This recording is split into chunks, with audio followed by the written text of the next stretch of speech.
Hi, I'm Shervana Anderson Bird, Site Director for the California Reading and Literature Project at UCLA.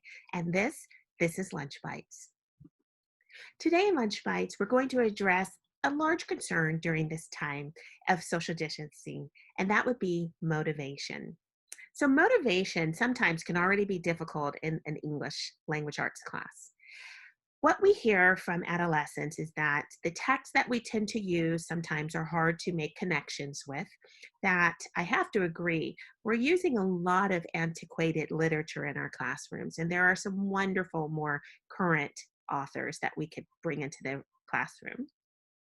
Students have reported that there seems to be a lack of meaning when they're reading these texts. What is the meaning of this, and how does it relate or connect to me? And this leads students feeling that it's all a little bit senseless.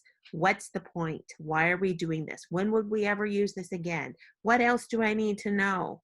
So we're going to address that with our oldie but goodie essential questions. And in order to really connect back to our essential questions, I want you to remember the excitement of young students. So we're talking early elementary. And if you're a secondary teacher and you haven't taught that, maybe you have experience with your own children or relatives or friends. So, for some reason, when students first start school, there is an excitement there. There is selection. There is engagement in the things that we offer to students. So, there are things like rapid transitions because we know that we can't let them sit too long because they start getting squirmy and they start not paying attention. And we've got to remember that when we're working with older children too. Rapid transitions, too much sitting and staring or doing the same thing will lead to distractions. We also need to think student interests. So when we're working with the lower grades, we had blocks, we had finger painting, we had Play-Doh in the classroom, all of these exciting things to maintain their interest. We brought in books that were interesting to them, such as dinosaurs. So we want to do the same thing with older kids too. We want to make sure that we're bringing in things of interest.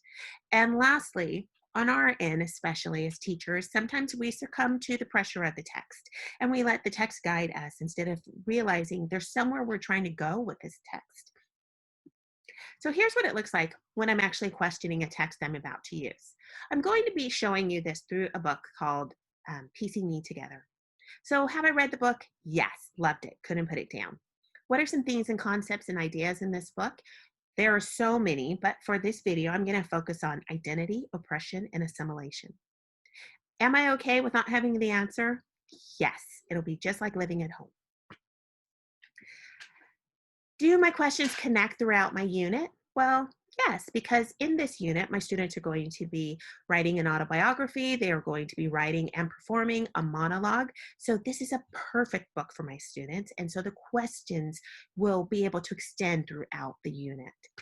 Do my questions relate to everyone? Yes. We will address gender, race, economic class, religion, gender identity. All of these things are addressed in this particular book. And so it's a great way for me to connect those themes and ideas through larger concept questions. Are my questions appropriate for my demographic? Yes. Do my questions offer multiple perspectives? I hope so. And can the students help me generate some more questions? Definitely. So here's piecing me together. And here's the start of my essential questions. And you can see it's very limiting right now because it's only focused on identity, where I said I was also going to talk about oppression and assimilation. But these are the kind of questions that as an adult, we might be asking ourselves as we're driving home one day. Are my actions shaped by my identity, or is my identity shaped by my actions, right? Is my monologue, my inner monologue, more critical of myself than others, right?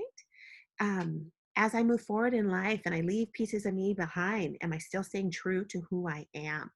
These are questions that students can answer themselves because it's based on who they are as an individual and their journey, but they can connect it in the book.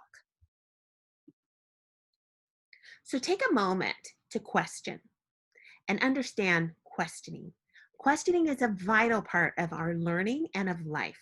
We question all the time. Our inquiry is a high form of language. It's a high form of comprehension. It's a high form of moving on to the next level of whatever that might be. And we question our life. or else we get stuck in the same place for years. So questioning is something that we want to provide many opportunities for our students to be able to do.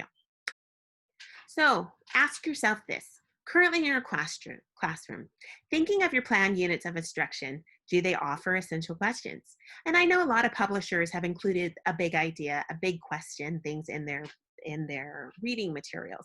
But if you're using novels and other things where that's not just given to you, try and include them. Do I solicit the students to help generate and create essential questions?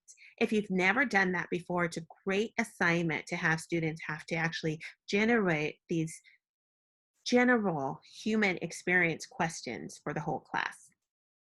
And if I'm not using them now, can you commit to using them in an upcoming study? So this has been Lunch Bites. I hope you enjoyed it. We'll see you next week. Thank you.